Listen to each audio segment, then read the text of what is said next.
Welcome to the 13th episode of the yayQuery podcast. Proud attenders of the 2010 JS Conf. Hello and welcome to episode 12, the 13th episode of the yayQuery podcast. And today we are going to talk about 141, which is totally displaced 140 and made all of our lives better. We're going to talk about all sorts of fun things that came out in 141. Before we go into 141, there was an event this week in the jQuery chat where we all hang out and where you should all be hanging out, which is pound jQuery on irc.freenode.net. We are all there all the time. Same bet, channel, same bet. I don't know what that saying is. So we were linked to a Google Groups where a developer who's actually an incredible developer, we've come to find, Toshiro Takahashi. He's out of Japan. Toshiro Takahashi out of Japan has been posting to the dev list. He recently posted about WebSockets, and while he is an amazing developer, he obviously is using Google Translate or something like that, which is totally commendable. I would have to use it in order to put something in Japanese. However, he wrote the line, "It's so just cloud." And we wanted to adopt the phrase, "It's so just cloud" on yayQuery because he kind of thought it embodied what we were all about, unicorns, narwhals, sparkles, rainbows, it's so clouds. Just cloud. It's so just cloud. And we really like that. So, quick shout out to Toshiro Takahashi, who is at Toshirat on Twitter, and also goes by Tato on the dev list, and Toshirat other places. He's done some great work with like JQ chart and CSV to table. I just wish I could speak Japanese so I could congratulate him in person. But that's all. And say it's so just cloud. Yeah, if anything is so just cloud, it's Toshiro Takahashi. He is so just cloud. He is so just cloud. So what's interesting, though, I actually had stumbled across Toshiro a couple of months ago on the dev list from a different post that he made. And via that, first of all, realized that if you are ignoring the entire world of Japanese jQuery development, there's a lot. You're missing out. You're missing out. Huge. And some, with the way some plugins are documented, you may as well just use Japanese ones. Right?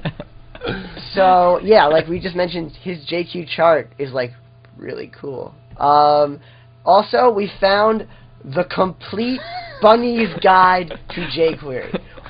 That's what we're calling it, because we can't read Japanese. That or jQuery for bunnies, or, I don't know. Pictured on screen now is, a great Japanese jQuery. Plugin plus jQuery equals website.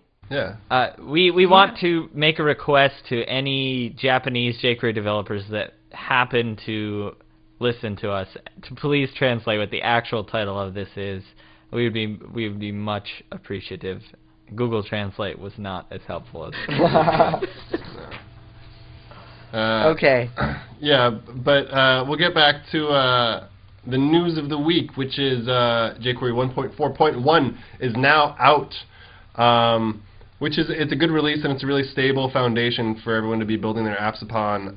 It fixes a lot of bugs that arose from 1.4. But there were a few things, features, I guess you could call them, that we wanted to point out.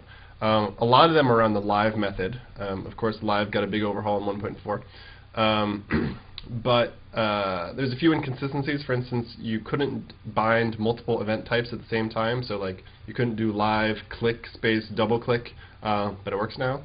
The other thing was focus and blur didn't work with live, and you had to use focus in, focus out. But that's all hooked up now. So basically, if you do live focus or blur, it'll just route through to focus in and focus out, which are essentially equivalent. And hover, if you do live hover, it will bind the function that you pass for both mouse enter and mouse leave. There were also a few internals that were externalized. So parse JSON is now available if you are writing a plugin and you want to consume some JSON that's like embedded in the page or coming from some other source, parse JSON is a safe way for you to get the benefits of a strict, explicit interpretation of JSON. And then also jQuery.error is now the standard way that errors are thrown from within jQuery. So if you have some error handling in your app and you want to report that through some centralized procedure, all errors from jQuery are thrown from jQuery.error. So yeah. So if you use jQuery.error, where would you see those errors? You just see them in Firebug or whatever? Yeah, I mean, yeah, they're just kind of thrown as exceptions. So wherever an exception makes itself known. I think that actually, John mentioned that a lot of jQuery error was there for James Podolsky and sort of being able to build out jQuery lint a bunch more and kind of throw the exceptions that he needed so that he could make jQuery lint a better tool. So that's pretty exciting. Yeah. Cool. Good point. Also, speaking of friends of the show, our friend Julian Oborg, who's like a great guy and jQuery, a very avid jQuery developer, has just put out a new plugin called, not even a plugin, a new loader called JavaScript Dominoes, which is a JavaScript loader for both JavaScript and CSS.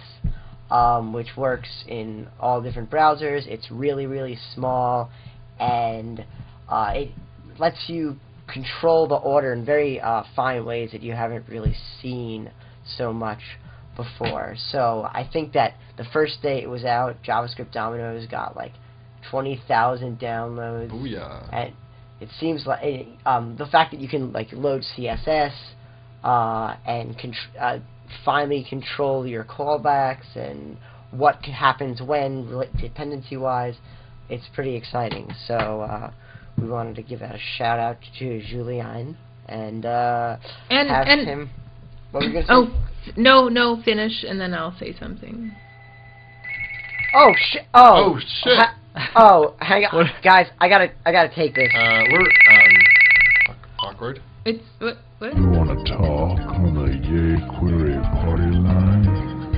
Dial 443-492-9783 or 443-4yayQuery. Go ahead, pick up that phone. We're waiting.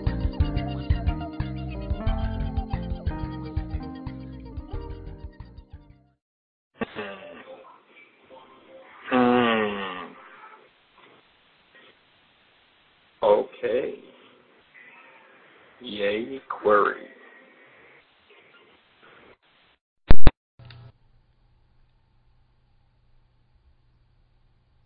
Okay, so I don't know what that was, but I was just about to say that Domino's is awesome. I thought maybe that was a call from Domino's, but no. What do I know? Domino's is cool, and we've seen Lab.js, and we've seen a bunch of different loaders like this. But what I really want to see, and I'm putting this out as a challenge to the community right now, I want to see added onto one of these loaders an actual build system, because these loaders are great, and they speed up our pages and stuff, but we still have to go through the trouble of building our JavaScript in order, maybe we have 20 different files associated with our application. And in order for these loaders to be useful, we can't be loading 20 different files. We need to build them into a handful of files, 1 or 2 files maybe, and then load those using a loader. And so what I want to see is one of these loaders that actually lets you write instructions for loading 20 or 30 files and spells out all the dependencies and stuff, and then have something that parses those loading instructions and uses them to build the JavaScript for us. So that's what I want to see. I put that out to the community to make it for us. So there we go. Real fast, I want to say 2 things about Domino's. One, Julian, I know you watch us every week, and you're one of the first people to tell us that you like us. So we wanted to give a shout out to you. Thanks for watching. And then I also wanted to ask, I guess to you and to the other guys here, that all you three, what do you think about dynamically loading CSS? I know with scripts that could be a good idea, but is that really a good idea with CSS? Isn't there a pretty big flash of unstyled content problem with loading CSS with JavaScript? Isn't that an anti-pattern almost? I mean, it's conceivable though that you're doing requests that you'd only be requesting CSS that's confined to, say, like, you know, a widget. Specific a widget. That's exactly what I was going to say. A widget. All right. So. And Paul, didn't you show something at the jQuery conference that showed how there are cases where loading CSS is actually faster than changing out classes or something like that? I showed how, using them. Yeah, I guess you could load a style sheet dynamically. That's different though. To adjust the state, but it would be, it's a little bit different of a case. I mean, I don't know. I would be kind of on the fence for loading in CSS dynamically as part of a dependency system. It's definitely an edge case. I think Paul's case was he actually wrote the CSS in line and then just attached it via inline styles. Oh, okay. Like that. To me, the more practical case, which is not exactly the same, is to lazy load CSS for the subsequent pages of your site or app after your visitor has completely loaded the first page or something like that. I think just for the cache hit. Yeah, exactly. I think that makes a lot of sense. More so than loading something that they're going to need within the same page later on or something like that. Agreed. Yeah. Dope. But also, if you're in a single-page application, later on might still be that page. So you could do it once they were sort of there, and you'd loaded some bare CSS, you could start to process that stuff later on. Sure. For later on. Sure. Okay, so I was doing some homework for this show today, and I was looking at Twitter, and I saw that there were a whole lot of people talking about meetups in the last few days. And I know that we in the North Carolina area, we've got somebody who's just started up a JavaScript meetup, and I saw there's one happening in Denver. And no, I did not start. No, it's not me. It's somebody else. That's what makes it so amazing, is it's not me. It's amazing.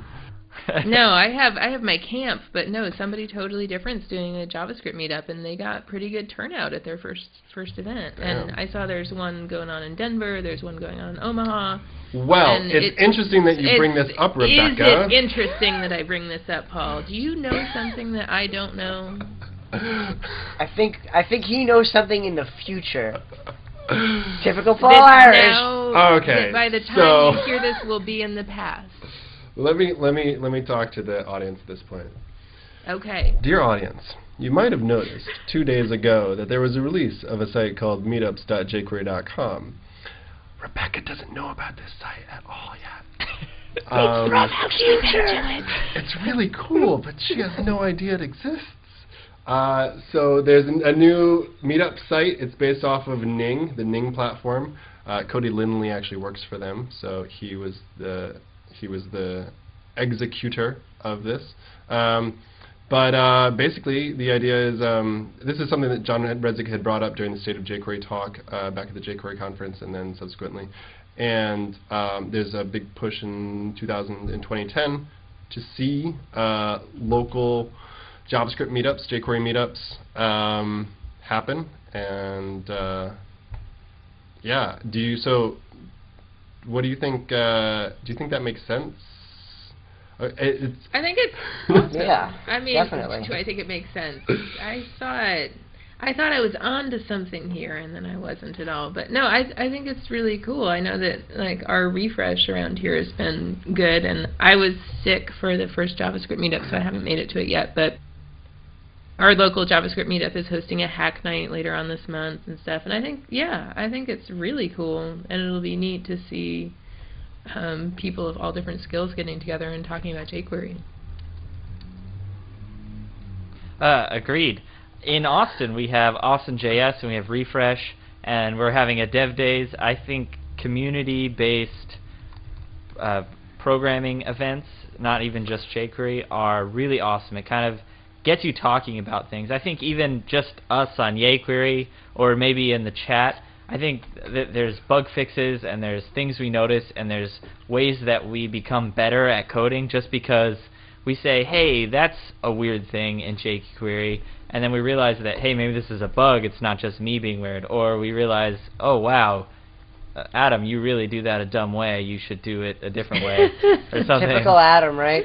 Always doing It's all it a dumb way. Adam's fault. One thing I wanted to ask you guys, which was like, I was talking to a friend of mine, and he's a front-end developer, but he's not like, hardcore about jQuery. He just does his front-end development kind of thing. And I told him that we were going to be setting up a jQuery Boston thing, and he was like, why? Oh, he was like, we should have a union of front-end developers that we can see if people are available for jobs and stuff. And I was like, I'm gonna start putting together some meetups. And he was like, why would we do that? And I guess he didn't see the point of it. So do you guys have how can people communicate externally to the larger front-end development community on why front-end developers should be interested in such an event? I think, well, first of all, we have one here in New York City. There's jQuery NYC, which is met once, but there's also NYC.js, which is fun. I went to that recently.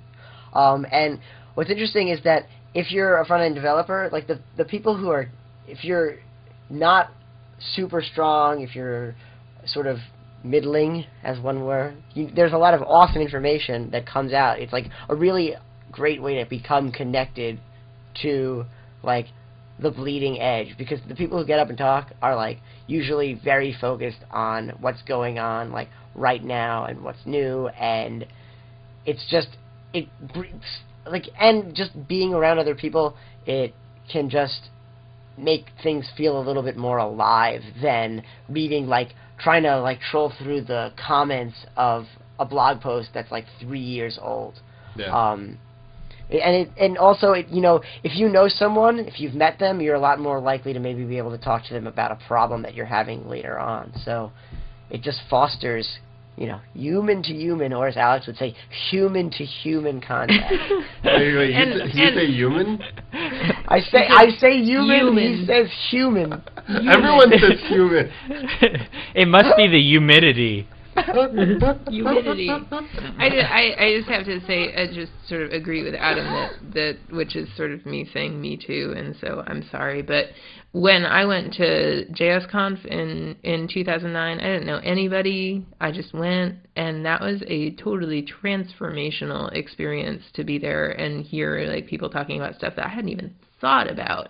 And I mean, just like what Adam said, you just get exposed to all sorts of ideas, and maybe you are advanced enough to understand them all, or maybe they're just going to plant a seed in your head for when you are ready to understand them. But I just encourage people of all levels to go get involved in the local community, and don't be afraid. People are usually really friendly and nice, and the other thing that I was going to point out, which was that the guy who I was talking with was the conversation originally stemmed from jobs, and I think that people that are engaged in a local face-to-face community are probably a bit more likely to find work that pays money than some online community.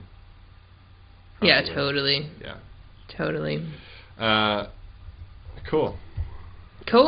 So I'm gonna switch gears here for just a minute. I contributed to the jQuery cookbook, and so I'm on this email list, and this email came through earlier this week or over the weekend or something, and somebody just sent this link to this iPhone application, which we didn't really know was happening, I guess, but it's pretty cool. There's a jQuery cookbook iPhone application that's out. I think it's $4.99 or something, which is a whole lot less than the book. And it's a native iPhone application, and then you basically get the whole book on your iPhone. So it's a pretty neat little interface. It's O'Reilly sanctioned, and I'm really curious about the technology behind it. But if you're interested in checking out the cookbook, then definitely check it out on the iPhone if that's useful to you. So speaking of little mobile devices from Apple Incorporated that start with an I. That shall not be named? No, actually, for the iPhone as well, is there's now a jQuery 1.4 reference application put together by our good friend Mr. Speaker, MrSpeaker.net. He released an iPhone web app that has the full documentation of jQuery. It's up to date, and it's a really nice web app that uses offline application cache, so it's offline compatible, and it's just generally awesome. So if you want documentation on the go, you know, for when you're developing on the subway, train. or actually, I really in needed a hot air balloon. I maybe did you're actually circumnavigating the need, globe. like, I was doing development on a plane, and I really needed to look at the documentation, and But it's web-based, so would it have helped you? no, I mean, Yeah. it uses application cache, so if you've already built it once, sorry. okay, it'll be fine. Yeah. I know now that you said that, and yet I did not hear you. Yeah. Yeah. Yeah. It's sweet. Yeah. But I have a quick question for you. What's up? If you were trying, like, if you had to every week, you had to tell us something that made, like, a web page or something like a web application faster, like a performance tip, and you had to do that weekly. Yeah. What would you do this week?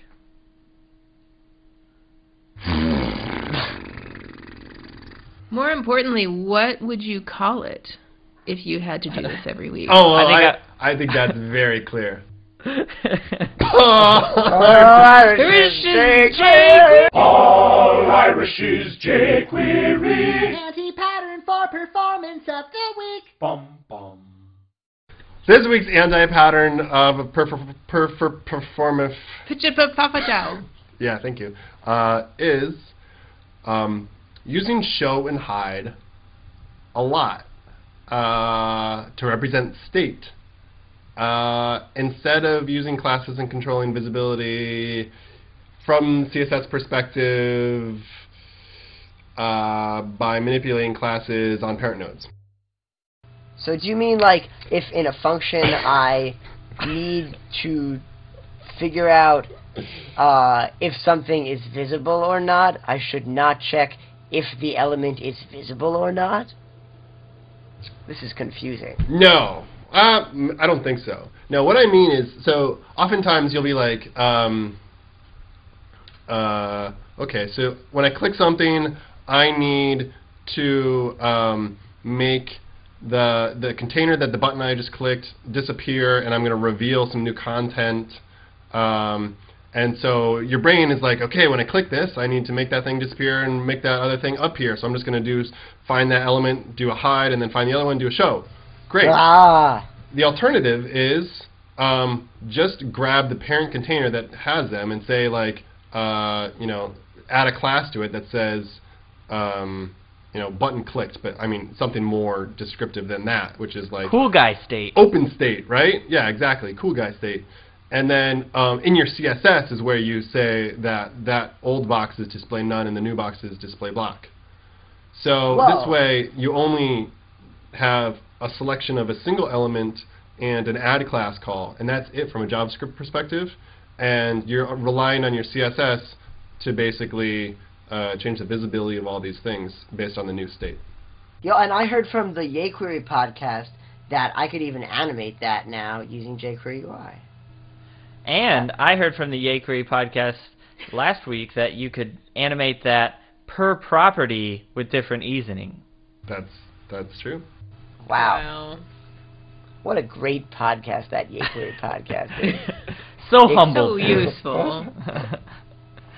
They're always full of like these like things from the inside of jQuery that you might not know about. That's true. It's like some sort of like merging of two words together into what is it, guys? It's like Portman. Hidden. Portman. Hidden. No one ever says Hansman.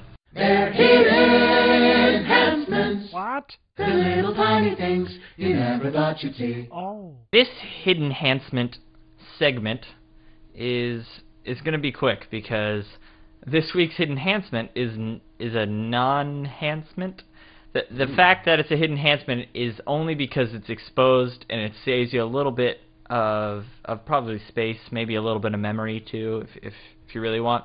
It's the jQuery no-op function. It was introduced in 1.4. Nope.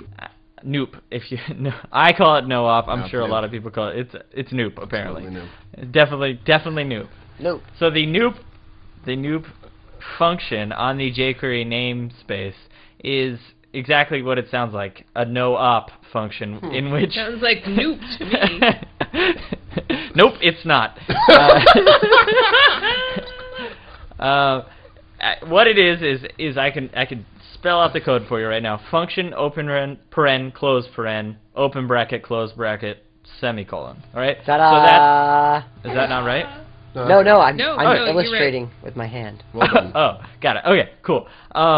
Anyways, that's it, and that confused a lot of people. I think John Resig's favorite comment about the no-op function was someone who was mad that they would put such a useless function in jQuery and requested that it be moved to a plugin. I think Adam would be happy to write that plugin for you on a piece of... Actually, it's already done. I was doing that already. Totally unplanned, by the way.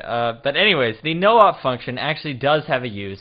It's mostly internal, but a lot like the error and a lot like, what was the other thing we talked about at the beginning of the episode? Parse JSON? Parse JSON. It's kind of a thing for plugin developers. It's not necessarily something you're going to use a lot.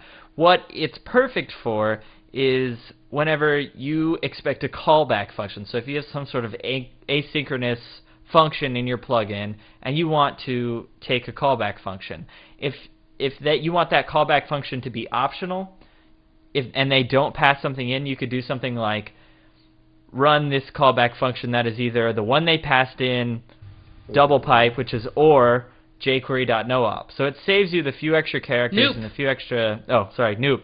It saves you the few extra characters to doing that. So it's probably limited use, but we just thought we'd let everyone know what it was for since there was some debate. It's not like a ternary replacement. It's not... It's specifically pretty much for doing a callback or not. So that's all. Before we get to the next best segment ever... well, actually, the next best segment ever is the plugin of the week, but we have a brand new addition to the plugin week repertoire, and that is an awesome baller badge that was made by our friend, the product Jeremy guy. Horn. Jeremy Horn, who kicks ass. He made us his badge, so now everyone who gets the plugin of the week gets to slap this badge on their site, and it's like full of rainbows and happiness, and we really appreciate that. Thank you. If any of you remember, a few weeks ago, Paul talked about something he didn't know that he pretty much wrote the documentation for. Another thing Paul might have forgotten is when we covered the yayQuery plugin of the week badge on last week's yayQuery episode. At length. Really? At length. I thought so. For a long time. For a long time. This is fucking blooper reel material. And so we bring you the plugin of the week. It's the plugin of the week, and it's really, really great. It's the plugin of the week. Yeah! So, the jQuery plugin of the week this week is an awesome plugin called jCarrot. Wait. jCarrot, does this have anything to do with jQuery for bunnies? Bunnies, It does. carrots? That's why I'm using this orange Sharpie. I believe that. That's good. So, it's made by a relatively anonymous plugin author known as CloudGen, but what he did was rather notable, much like Anonymous. The jQuery Carrot plugin lets you basically work with selections inside of text areas, which is a request we get constantly. I've always referred people to a really good Stack Overflow thread, which sort of described how to do it, but the Caret plugin provides a really nifty and cross-browser interface to selecting and working with selections inside of text areas. So, and not to mention it's tiny. I mean, yeah, it's a really light code base. There's not much to do in terms of working with these selections. It's really just figuring out which browser does which methods in terms of selection. I think that the only qualm we had with it in terms of whether it could even be something that could even be in core was that right now it uses a sniff for IE, but that's not too big of a deal to even correct. So the Caret plugin is totally sweet, and probably we have people in our audience who are going to run to it right now. Did we actually go over what a Caret plugin does? I might have missed that in the last few seconds. So a caret is the blinky vertical line that blinks in something that a text area or something that you're typing in. It's not actually a thing that a bunny eats. Not a carrot. It's a carrot. Carrot. Right. Carrot. And so typically inside text areas you're doing a text selection from a start to an end, or you want to figure out the position of where that blinky guy is, or you want to set it to something. And those are the magical things that we get out of this magical thing. You can highlight like regular expressions inside of text, or you can put it to the end or the beginning or the middle. Yeah, it's pretty cool. It's very versatile. Mm-hmm. Paul, this week you came out with a blog post, and there's quite a few comments on it, and I would like your quick synopsis of what that was about. I will give you that quick synopsis. Thank you, sir. The topic of the day here is the live method. And the reason why people are talking about it is because live is very friendly as far as how you use it. And if you've selected things before and bound click handlers, it's pretty easy to bind a live click handler. But the difference is that it doesn't work with any arbitrary jQuery object. You can't make a selection and like go to use the children method or like next all or something and then call live on that. It's pretty picky as far as what it will work with. Yeah, there's also a little bit of people that are concerned about, from a performance perspective, you don't need to make the selection of those elements when it's bound, because it's actually bound to like the document, and that initial selection has a performance hit, but it's not significant. In the post, I basically debunk the performance issue. It's really completely insignificant, but there is the issue of the fact that it doesn't work with any object, with any arbitrary jQuery object that you pass in. So there's a lot of discussion to be had about what was the way to solve this issue. Would you guys like to? Sorry, go ahead, Rebecca. Oh, I was just going to jump in before you even asked me to, because that's just me. You mentioned in the post that, or maybe it was mentioned in the comments that there's some people talking about adding a jQuery.live instead of a jQuery.fn.live. So having just sort of a method in the jQuery namespace instead of a method that we call on jQuery objects. And I'm personally, like, ideologically, I'm kind of a fan of that. I know that John Resick has been opposed to that because he says that there are no methods on the jQuery namespace itself that take a selector. But I think more important is that live doesn't really operate on a jQuery selection. And methods on the jQuery.fn namespace, the methods that you can call on a jQuery object, generally operate on a selection. Yep. And live really doesn't. And so I think that having a $.live, a jQuery.live, might be the way to go to sort of remove some of this ambiguity about it. Right. What's also interesting is that, like, the reason that it's weird is because instead of making a selection, it's using the jQuery API. It's basically a proxy for saving a string right. and referencing it. But also, the fact that it needs that exact selector string that you used is the reason that you can't use it on any other jQuery object other than a direct selection that you just made.